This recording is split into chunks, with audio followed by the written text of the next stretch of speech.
Welcome, everybody, to the NFL Presidential Address. We are going to be looking at the AFC South on this video. The Titans, the Colts, the Jags, and the Texans will be a fascinating division to discuss and watch. Just a quick update for everybody. The AFC North and the AFC East, both those videos are already done, and they are up at our YouTube channel, WagerTalk TV. The AFC West should be up today or tomorrow, so check that out at WagerTalk TV, our YouTube channel. As well, the NFL Presidential Address will be happening every single week throughout the season. I'll be doing it alone this year, and I will be going down every single game on the board, top to bottom, both sides and totals, some prop bets, some survivor picks, some fantasy thoughts. Should be a great show. I promise a lot of entertainment and a lot of information, and, of course, actionable information at that. So to all the loyal listeners of the NFL Presidential Address, shout out to you guys. Thank you so much, Superman, especially you, tagging all the time. So let's get into it. AFC South. Well, I mean, look, two-division race, flat out. Titans and Colts, light years better than the Jaguars and the Texans. I mean, the Texans under the win-loss over-under for the Texans 4, for the Jags 6.5. So we know that the line makers don't expect much from either of those two teams this year. Let's start right off the bat with the Tennessee Titans. Minus 120 to win this division, and for me, that's a bet. I think they are a lot better. I don't want to say a lot better than the Colts because, look, the Colts are such a well-coached team. We'll talk about them in great detail later. But I do think Tennessee is the best team in that division. And honestly, potentially a top 5 team in all of football. Last year, they went 11-5. Their win-loss record for this year is expected to be 9.5, over or under. To me, over for sure. I see a clear path to 11-6 for this team. And I actually think they might even be able to get to 12-5. So that's substantially more than the 9.5. So feel confident in betting the Titans over 9.5 wins, and also the Titans to win the division. This team, man, I mean, it's a shame that Marshawn Lynch got the nickname Beast Mode, because he's like Beast Mode Jr. or Little Beast Mode or like Baby Beast Mode. Derrick Henry is the actual beast. I mean, Jerome Bettis thinks Henry's a beast.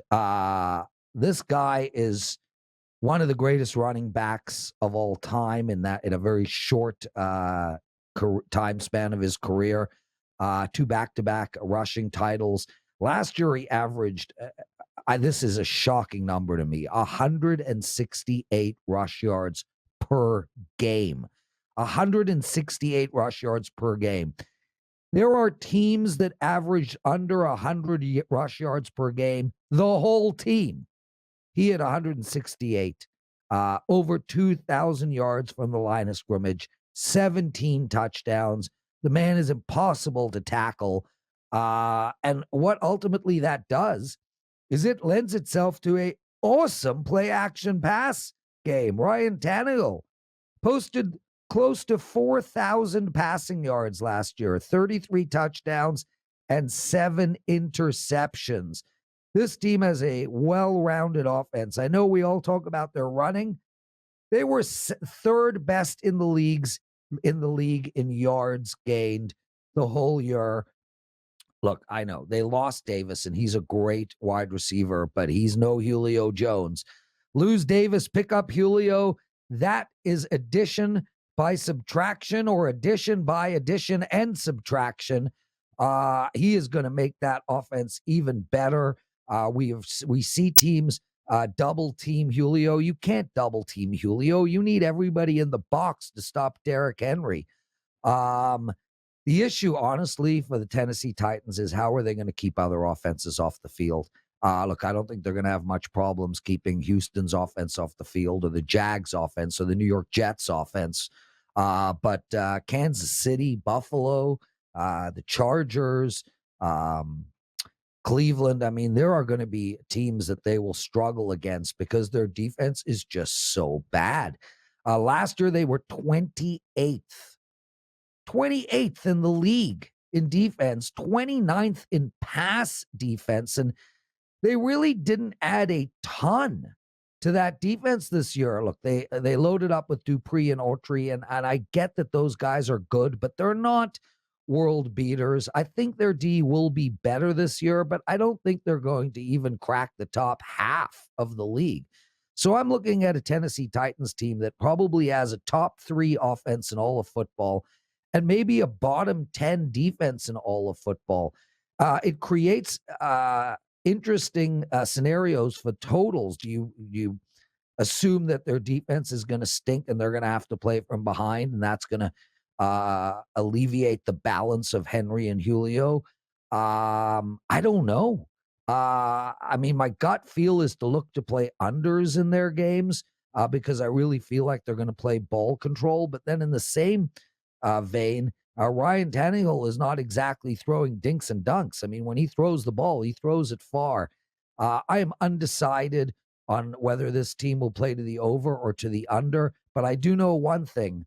Anytime, and it might not happen a lot, but anytime you can find Tennessee as a dog, they will be a bet for me. And that includes playing teams like Kansas City or the Buffalo Bills. I'm very high on this Tennessee team. I think if they could turn their defense around and even just break into the top half of the league, I don't think there's any stopping this team. I would not be blown away if they won the whole thing. When you have a running back that good in a play action passing game that good, there's no reason this team couldn't beat anybody on any given day. So to summarize, minus 120 to win the division, that's a bet for me. And over 9.5 wins, season win-loss record, that is a bet for me as well. Now, let's focus our attention on the Indianapolis Colts. This Indianapolis team, I mean, to be honest with you, they're gonna come down to how good Wentz is. And right now, he's coming into the season injured. 5 to 12 weeks, they said, for his injured foot, but they are expecting him back in the first few weeks of the season. I mean, he's healing fast. Everything coming out of camp seems great. They are even suggesting he might play game 1. So let's assume he plays game 1 and he plays for the entire season. How good is Carson Wentz going to be? And one thing we know is his best season was when Frank Reich was the offensive coordinator at Philadelphia. They've got a great relationship. Frank Reich has done wonders with quarterbacks. I mean, take Phillip Rivers last year. Are you kidding me? This guy threw 5 times more interceptions than touchdowns the year before. Slight exaggeration. And last year, Phillip Rivers was really able to play much more mistake-free. It's going to be fun to watch what Reich does with Carson Wentz, but this team is going to win or lose based on how good his play is. Their running backs, Jonathan Taylor, 1,500 yards last year, 12 touchdowns. I think he's just going to be sensational as well. I think they have the best offensive line in all of football. They're plus 140 to win the division. I don't like this bet because, as I said earlier, I really like the Titans to win this division. But their win-loss record is only 9. They were 11-5 last year. So I do like the over. I see a clear path to 10-7. I'm not going to bet the over because I can only see a path to 1 more win, and it's not a big enough number for me. But I do lean on over the total. Look, last year ranked 11th in passing. I think that's going to improve. I think their running game is going to improve. I think their defense is going to improve. I would not be blown away if the Colts get a wild card spot moving into the playoffs, especially given if you listen to my AFC North, I don't think that highly of Baltimore or Pittsburgh. So I do like the Colts. I don't like them to win the division, but it's really going to come down to is Carson Wentz injured? Isn't he injured? And can he get back to form? Keep in mind, last year with Philadelphia, he played behind the worst O-line in football. This year he's going to play behind the best O-line in football. So I'm really up in the air on the Indianapolis Colts. It's wait and watch, wait and see and learn. And then I'll have more info for you on the Indianapolis Colts. Now let's go to Trevor Lawrence and the Jacksonville Jags. Jacksonville Jaguars plus 650 to win the division. Who cares? Put another zero, put 5 zeros at the end of that number, and you're still going to end up with $0 if you make that bet. 1-15 last year in their 15-game losing streak. They were outscored 472 to 279. It was absolutely woeful, but they did have one real bright spot last year, and that was rookie running back James Robinson. What a great year he had. Played only 14 games and finished with 1,400 total yards and 10 touchdowns. That's 100 yards a game coming out of the backfield. Now they add Etienne to the backfield as well. I think the Jags, everybody's talking about Trevor Lawrence this and Trevor Lawrence that. And I think what's going to be most interesting is how good this running game could actually be. James Robinson, the beast. Etienne, look, we know he hasn't played a down in NFL football, but we expect good things from them. And both of them can catch balls coming out of the backfield as well to take a little pressure off of Trevor Lawrence. Plus their wide receiver core, DJ Clark, they added Marvin Jones. I think this team's got playmakers on offense, guys. And again, like what we were talking about with the Colts, I mean, how good's Carson Wentz going to be? I don't know. How good is Trevor Lawrence going to be? I don't know that either. I assume he's going to have an outstanding career, but this is year one for him. The speed of the game is so much faster, and even though they do have weapons, it's not all world.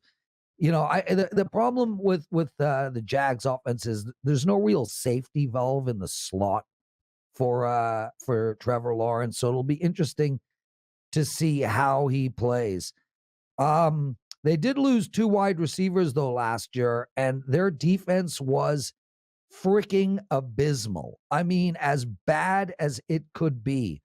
Think of the Fly episode in Breaking Bad. That's what we're talking about with Jacksonville's defense. And they added basically no one. So I don't think their defense is fixed. This team over and under win-loss record of 6.5. So let me get this straight. They went 1-15 last year. They added a rookie quarterback, a rookie running back, a mediocre wide receiver in Marvin Jones, and a coach that has no experience in the NFL. And we're supposed to assume they're going to get 7 wins? Hell no. Under 6.5 wins for this team. They should be fun to watch. I actually plan on looking to bet over the totals in these games. I think we've already seen in preseason in the one game we've watched, Trevor Lawrence can throw that ball, guys. So I do expect them to score, but I also expect them to allow over 30 points a game. I'm looking to bet the overs in Jacksonville throughout the season, and I'm taking under 6.5 in their win-loss record. Now let's talk about, the team nobody is talking about on field and everybody is talking about off field. Well, before I get into the Houston Texans, I did mention the Fly in Breaking Bad, and it got me thinking, Banshee, guys. I don't know if you've ever watched that show, but that is a top 5 show for the Prez. So I know we're in the middle of the NFL Presidential Address, but if you watch WagerTalk today, I'm off topic 90% of the time. So there's a little tidbit of info. Check out Banshee, one of the best shows you'll ever see. And the Amish girl, Lily Simmons, give me 30 seconds, a moment just to have with Lily. Okay. Houston Texans, plus 2,800 to win the division, like the Jacksonville Jaguars, waste of money. 4-12 last year. Over and under this year is 4. I like the over. I know it's insane, but I mean, they could win 5 games. Frankly, they could beat the Jags both times. They could beat Indianapolis once. I get it, man. I mean, this team's roster is an absolute nightmare. on both sides of the fence. No other team in football have lost more talent than they have added than the Houston Texans over the last couple of years. Their running game last year, second worst in the league. And that's after they traded Hopkins to fix that running game. This year, however, Phillip Lindsay, Mark Ingram, and Johnson all coming out of the backfield. This backfield has the potential to be great. I mean, Mark Ingram, super old, but still just a beast. Phillip Lindsay, a dynamic running back, both catching and running the ball. And who knows what to expect with DJ, but I guarantee you one thing, Texans will not be the second worst running team in the league this year. The problem they have ultimately is their O-line, and they've done nothing to address it again. I mean, there was a reason their running game was so bad last year, and I grant you it was to do with their running backs. But, man, if you've got a world-class O-line, even the Prez could get 30 yards in a game. Somebody's going to create a hole somewhere for me to sneak through. Deshaun Watson, what to say about this guy? His legal troubles won't begin until after the football season. So ultimately, from a legal perspective, you could put that aside. How that affects his mental state, who the hell knows? Coupled with the fact that he doesn't want to play in Texas, one thing we know, Houston doesn't think there's going to be a long-term relationship with this guy. I wouldn't be blown away if Tyrod Taylor is their quarterback this year. There are so many question marks with this team that I don't know where to go with it. But I will say this. If Deshaun Watson plays, and if he is sort of mentally quiet, like if he doesn't have that noise in his head, he's one of the best quarterbacks in all of football, and he's going to find a way to win 5 games for this team. They were third worst team in yards allowed last year. That's how bad their defense is. And they lost JJ on top of that. They were the worst team in the entire league at stopping the run. Oh, Henry is going to eat that team alive. I don't really know how the Texans are going to play. I will be leaning to play them over the total because I think their defense, like the Jags, are going to allow 28, 30 points a game. It's just whether the actual Texans could keep up on offense. My only lean bet for them, and it's a bet I'm not making, but I do lean towards, is over 4. To summarize the AFC South, guys, I like the Titans to win the division at -120. I like that a lot. It's my favorite play inside of this division. I like the Titans over 9.5 in their win-loss record. I like the Texans over 4 in their win-loss record, and I like the Jacksonville Jaguars under 6.5. NFC starts next week. I hope you guys stay with us. What an outstanding show, if I do say so myself. I'm the Prez. We'll see you next week.